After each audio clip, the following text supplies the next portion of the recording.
지금 세월호 사건 7시간에 대한 새로운 국면으로 접어드는 것 같은 느낌이에요. 미용사가 박근혜 머리를 해주느라고 90분을 지체했다. 이게 지금 이 사건의 핵심이죠. 일단 지금 시간들이 엇갈리고 있어요. 보도 매체들마다 언제 미용사가 들어가서 언제 나왔느냐 하는 그게 좀 약간 엇갈린 보도도 나오고 있고 그렇긴 하죠. 근데 이제 그 이야기를 먼저 한번 해보겠습니다.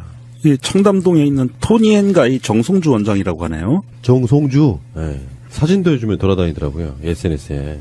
예, 남편분은 저번에 있었던 총선에 인천 중구 동구 웅진군 그 국회의원 예비 후보로 활동하셨고요. 그 남편분이 토니앤가이를 우리나라에 들여온 사람이잖아요. 그래서 그렇다고 하더라고요. 예. 네. 그리고 그 중에서 청담점을 와이프인 정송주 이 사람이 원장을 하고 있고요. 하면서 청와대에서 부를 때마다 들어가서 머리를 말아 올려주시고 계시고요.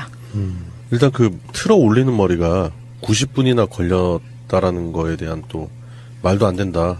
또 그런 의혹을 제기하시는 분들도 많이 계시더라고요.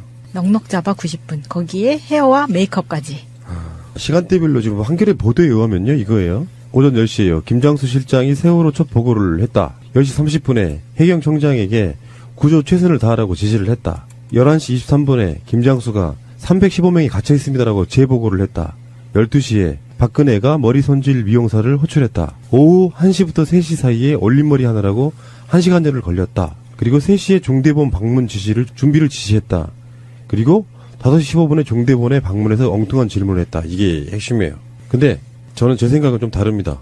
명백하게 세월호에서 미용사의 갑툭튀는 물론 이제 뭐 한겨레 신문 같은 데서 단독 특종으로 보도를 하고 또 다른 언론도 비슷한 보도를 하나를 더 했는데요. 저는 이거는 제 느낌상으로는 세월호 같은 것도요. 워낙에 많이 다루다 보면은 머릿속에 일종의 물리가 트인다고나 할까요? 그런 느낌이 있어요. 결론부터 내리자면 이런 거예요.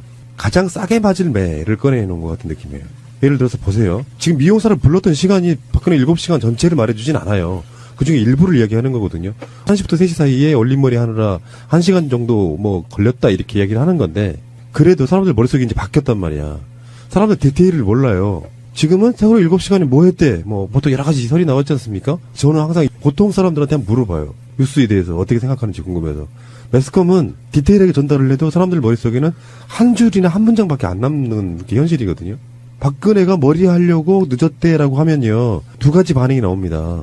대통령이 중요한데 그런 게 중요해라고 말하는 사람도 있지만요. 대통령이 그래도 공적인 자리에 있는 사람인데 그냥 나갈 수는 없잖아 이렇게 말하는 사람도 있는 거예요. 그러니까 기존에 자느라고 뭐 성형수술 하느라고 구타하느라고 여러 가지들 중에 그래도 딴짓 안 하고 공식적인 자리에 나가려고 머리를 했다고 하는 인식 그 행위가 가장 싸게 먹히는 죄인 거예요.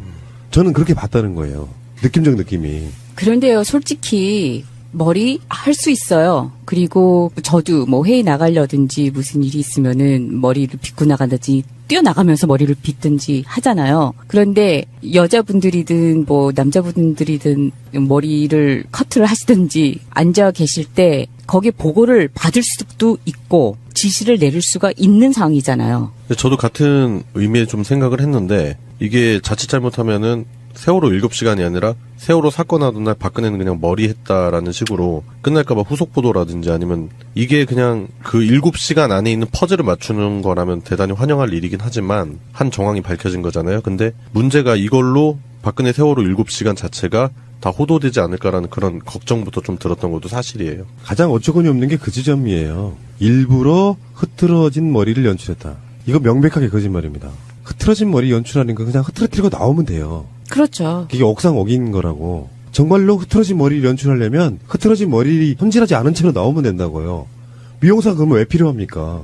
흐트러진 머리에는 자다 나왔다는 의심이 가는 상황이기 때문에 미용사가 그것을 쉴드 치는 용도로 그렇게 말할 수밖에 없는 그 자체가 거짓말일 수밖에 없는 이야기를 공식적으로 꺼내놓고 있다는 거예요. 아, 정말 그렇네요. 네. 최민희 전 의원님의 트윗입니다. 참사 때 대통령은 5시 15분 출근, 세월호 참사 당일 오전 10시경 간호장교가 가글을 전달한 거 외엔 외부인 출입 없었다더니 미용사가 오후에 들어가 올림머리 했단다. 기소중지자가 박근혜는 참사 당일 오전 왜 출근 안 했나. 청와대 말은 콩으로 매주 순대도 못 믿음이라고 올려주셨습니다. 그리고 이건 김윤정님의 트윗입니다. 제가 엄마라 그럴까요? 나라면 아이의 배가 침몰하고 있다는데 미용사를 불러 머리를 손질하고 화장을 할 정신이 있을까 생각해보니 갑자기 눈물이 납니다. 오늘 아침 오프닝 쓰겠습니다. 7시 30분 김영정의 뉴스쇼라고 올려주셨습니다. 미용사, 이 양반 미용사를 정기적으로 데려다가 계속 출근시키면서 머리를 만졌다고 하는데 중요한 건 미용사가 머리를 만지는 와중에 그 시간 그 타임에 300명이 넘는 사람들이 뱃속에 있고 아직 구조되지 않았다는 보고를 받았다는 거예요. 핵심은 그겁니다. 그럼 왜 구조하라고 지시를 바로 내리지 않았는가? 내지는 왜 구조하지 말라고 했을까? 이게 핵심인 거지. 미용사가 얼마든지 드나들 수 있어요. 대통령 머리 만지느라. 그게 20분이 걸리던 혹자는 20분 정도 걸렸다고 하고 언론에서는 90분이 걸렸다고 하는데 상관없어요. 2시간이 걸려도. 그런데 그 안에 지시를 확실히 내려서 불상사가 일어나지 않게 전원구조하게 미리 조치를 취했으면 미용사 100명이 들어가서 머리를 만졌어도 상관은 안 합니다. 누가 뭐라고 해요. 근데 지금 이 상황이 청와대에 마약 게이트가 커져가는 이 상황에서 자기는 그 시간에 약 맞고 누워 있었던 게 아니다라는 거를 피력하기 위해서 사용하고 있는 거 맞아요. 아니에요? 저도 그렇게 그렇죠. 보거든요. 네. 그러니까 지금 여기에 이제 김장수가 일종의 퍼즐을 맞춘 측면이 있어요. 중국 대선으로 나가 있잖아요. 네. 근데 김장수가 최근에 말도 안 되는 기자회견을 했다고 저희들이 비판한 적이 있어요. 지금까지 한마디 안 하고 있다가 그 당시 국가안보실장이 김장수였으니까 구조의 만전을 기하라고 지시를 내렸다라고 자기가 하나의 퍼즐 하나를 맞춰주는 비슷한 기자 간담회 비슷한 걸 해요.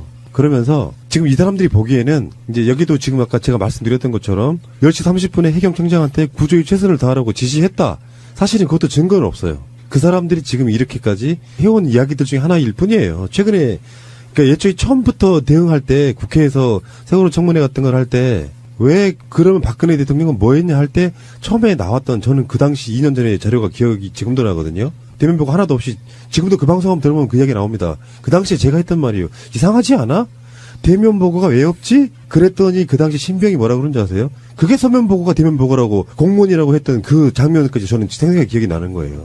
지금 현재 와서 대면 보고가 없었던 이유가 가장 큰 문제가 되고 있잖아요. 신비님 같은 경우는 어떤 상황이냐면은 이지연 시스템 같은 거 생각해 보시면 돼요. 어떤 보고를 서류 같은 걸로 해서 이렇게 올리는 그 과정에서 대면으로 보고할 필요가 없다라고 그때 당시에 신비님이 그 쉴드를 했던 기억이 나요. 근데 사실은 지금 현재는 그런 걸 잘 활용하는 정부도 아니고요. 그런 면에서 지금 박근혜의 알리바이를 만드느라 급하게 만들어진 그런 것에 한겨레가 낚인 부분이 있다라고 저는 보는 거예요.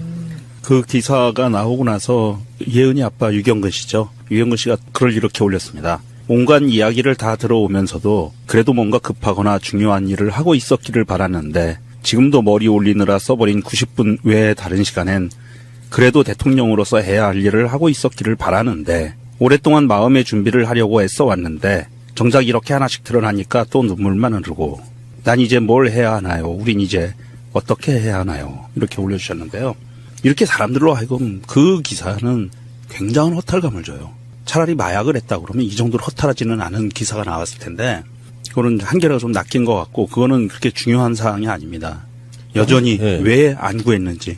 그러니까 한겨레도 이거를 취재를 어떻게 한 거냐면은 어떤 제보를 받아요. 박근혜 머리를 만져주는 미용사가 있다. 나는 지금까지 밖에서 미용사가 들락거려서 머리 만지는지 몰랐거든요. 청와대에는 박근혜 코디나 이런 사람들이 있을 거라고 생각을 했었거든요. 그분들 자체가 비정규직인 청와대에 고용된 사람들이래요.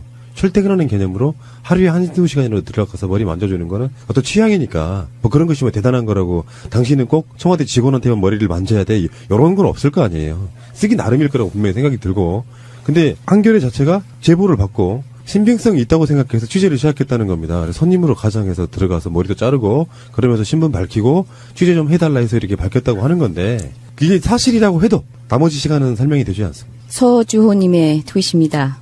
유경근 4.16 가족협의회 집행위원장님의 말입니다. 올린 머리를 하려고 미용사를 불렀건 머리를 헝클리려고 미용사를 불렀건 그 시간에 뭘 했느냐가 아니라 세월호 가족들이 정말 알고 싶은 것은 왜 구조하지 않고 죽였느냐다라고 올려주셨습니다. 저희들의 핵심이고 분노를 더 사고하는 거예요. 낚였든 어떤 근데 지금 그 TV에서 매일 하고 있는 것을 보다 보면은 거기에 집중하고 그 아까운 시간을 다른 거를 좀 파헤쳐줬으면 하는데 거기에 좀 많은 아쉬움을 지금 청문회를 보면서 느끼고 있습니다.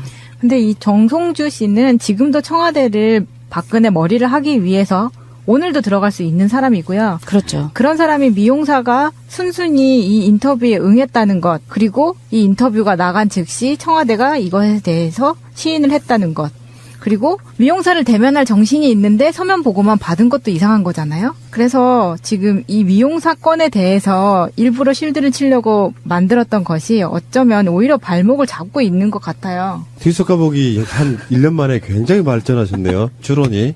기자가 다 됐어. 감사합니다. 그렇잖아요. 최고인데요. 손 사장님 한번 불러주세요. 예, 마차 기자님. 청와대에 지금도 들락거리는 거 맞죠? 네. 지금도 이 사람이 지금 박근혜 머리 만지고 있잖아요. 네. 이 사람이 박근혜에게 해가 되는 인터뷰를 했을 리가 없잖아요. 어떤 증인으로 나오는 건데 한겨레가 가끔씩 이런 똥볼 차는 경우가 가끔씩 있어요. 그래서 욕을 좀 먹는다고요. 이상한 중립시키려다가 진보 진영의 가장 유력한 후보를 아예 죽여버리는 방식으로 가기도 하고. 저 한겨레 비판주의자는 아닌데 가끔씩 보면은 헛똑똑이들이라는 표현이 있죠. 가끔씩 이럴 때가 있습니다. 당장 세월호 지금 의혹 시리즈가 22번째, 3번째 방송 나갔지. 그 전에 세월호 다른 뉴스만 200~300개 이상을 했던 입장에서 보면요. 이 입장에서는 이것은 핵심도 뭐도 아무것도 아닌 거잖아, 사실은. 이미지만 줘버렸을 뿐이에요. 당장 물어보더라고. 세월호 7시간 동안 머리 했다며. 이렇게 왜곡돼 버려요. 일반인들한테는. 제가 식당에서도 그런 말 들었잖아요. 세월호 7시간 동안 머리 했다며. 마약하거나 뽕하거나 하는 것보다 훨씬 더 싼 죄값 받는 거라니까요. 이번에 이 미용 사건은 누구의 아이디어일까요, 이거? 아니 그러니까 어떤 처음에 이 출연했을 때 마차님과 비슷한 생각. 아니 아무렴 이 사람이 말을 했을 때 아무리 교육을 시켜도 일단은 기자가 이렇게 치고 들어오면은 자기가 실수로 무슨 말을 내뱉을 텐데 그러면은 이게 우호적으로 나가는 것보다 좀 나쁜 쪽으로 갈 텐데 그러면은 혹시나 한겨레 쪽에서 조금 더 아는 것을 흘리지 않고 발판을 깔는 게 아닌가. 또 거기에 미용 시술에 또 뭐가 있는가라고 괜히 더 파고들게 되더라고요. 심리전법에서는 역추론이라는 게 있어요. 그게 뭐냐면은 박근혜는 우리가 지금까지 수도 없이 들어왔던 이야기 피부 미용이나 이런 데 신경 쓰는 사람이잖아요. 네. 그건 맞죠. 그래서 박근혜가 뭐 100억 추산에 뭔가 주사를 맞는 이유가 외모에 신경 쓰기 때문이잖아요. 그렇죠. 사랑하는 남자가 있기 때문에. 뭐 그건 모르는 거고. 그런데 아니 국민한테 잘 보이고 싶은 걸 수도 있어. 네. 노인들이 아이유니까. 네. 근데 네. 문제는 그런 사람이에요. 근데 추론은 이렇게 할 수 있죠. 처음에는 그런 사람이니까 머리 만지느라 세월호 되게 늦었을 것이다 또 할 수 있는 거잖아요. 그런데요. 진짜 박근혜 같은 사람을 보면 하다 도저히 지금 국민적으로 온갖 난리가 났기 때문에 후다닥 나오느라고 그 외모도 못 갖고 나와서 부스스한 모습으로 나타난 거라고 추정해보는 게 더 합리적이라는 거죠.